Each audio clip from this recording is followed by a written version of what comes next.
Au bout de la pointe Saint-Mathieu dans le Finistère, à l'extrême ouest de la Bretagne, là où la terre cède à l'infini. La France ne s'arrête pas là. Au-delà de cette ligne d'horizon, elle s'étire en Guyane, dans les Antilles, en Polynésie, en Nouvelle-Calédonie ou encore dans les glaces de l'Antarctique. Les Outre-mer représentent 97% de notre espace maritime.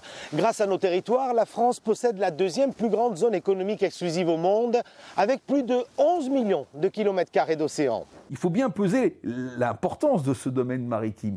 Le premier, c'est les États-Unis, le troisième, c'est l'Australie. Mais on comprend bien que États-Unis et Australie, c'est par la taille de leur métropole. C'est absolument pas le cas de notre pays. Cet outre-mer, c'est la grande chance de la France.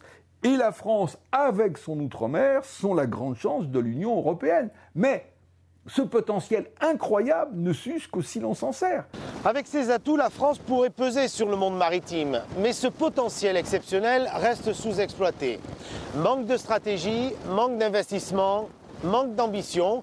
La puissance est là, mais elle dort. La France souffre d'une vision trop hexagonale. Elle considère ses territoires ultramarins comme périphériques. C'est la conviction de Christian Buchet. Pour lui, la mer et les outre-mer sont indissociables pour développer une grande politique maritime.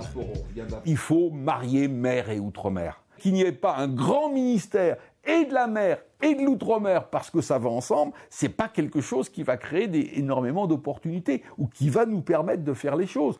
De l'Atlantique au Pacifique, en passant par l'océan Indien, nos territoires sont aux avant-postes. Ils subissent déjà ce que le reste du monde redoute, l'intensification des cyclones et des tempêtes, ou encore la montée des eaux et l'érosion côtière. Les 600 habitants de la commune de Miquelon-Langlade sont aujourd'hui exposés à un risque de submersion marine et d'inondation, risque qualifié de grave et d'imminent. Cela justifie le financement du projet de relocalisation du village par le Fonds Barnier. La construction devrait débuter d'ici la fin de l'année sur les 15 premières parcelles du nouveau site. La Guyane a l'un des littoraux les plus dynamiques du monde. Depuis 1981, le niveau de la mer a augmenté de 20 cm selon le Bureau des recherches géologiques et minières. Pour centraliser ces données, un observatoire de la dynamique côtière de Guyane a été créé en 2014. Ici en Nouvelle-Calédonie, le réchauffement climatique menace le lagon, classé au patrimoine mondial. Les épisodes de blanchissement des coraux se succèdent, ce qui pourrait avoir des conséquences désastreuses à terme pour les 14 000 espèces marines recensées localement. Nos outre-mer sont des laboratoires. Partout, des scientifiques observent l'évolution des stocks de poissons, surveillent les mangroves, les herbiers ou les récifs, étudient des molécules marines à fort potentiel médical. Un terrain de recherche exceptionnel. On est en train d'installer un observatoire sous-marin au large de la Nouvelle-Calédonie en lien avec des collègues japonais qui nous apportent des technologies qu'on n'a pas.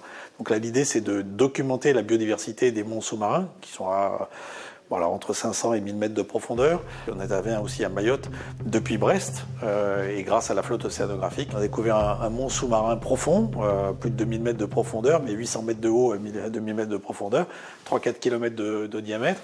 Et donc depuis, on continue de veiller et de surveiller et sur ce volcan. On va y installer un observatoire câblé particulier. Donc on va faire à la fois de la surveillance et de la recherche.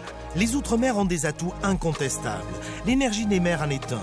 Elle pourrait par exemple produire de l'électricité grâce à des centrales flottantes et ainsi réduire la dépendance aux importations de carburant.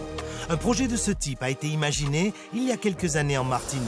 Trop cher, trop compliqué, il a été abandonné. Ce projet a été relativement bien élaboré, mais il n'a pas abouti parce qu'on ne sentait pas derrière une volonté politique d'accompagner cette opération qui forcément, dans un premier temps, n'est pas rentable. Mais si l'on regarde l'ensemble des îles, si on crée ce genre de filière, le savoir-faire français peut s'exporter, peut se développer, et donc nous avons des arguments, effectivement, pour vraiment lancer des industriels dans cette opération et bien sûr, à terme, rendre cette opération rentable.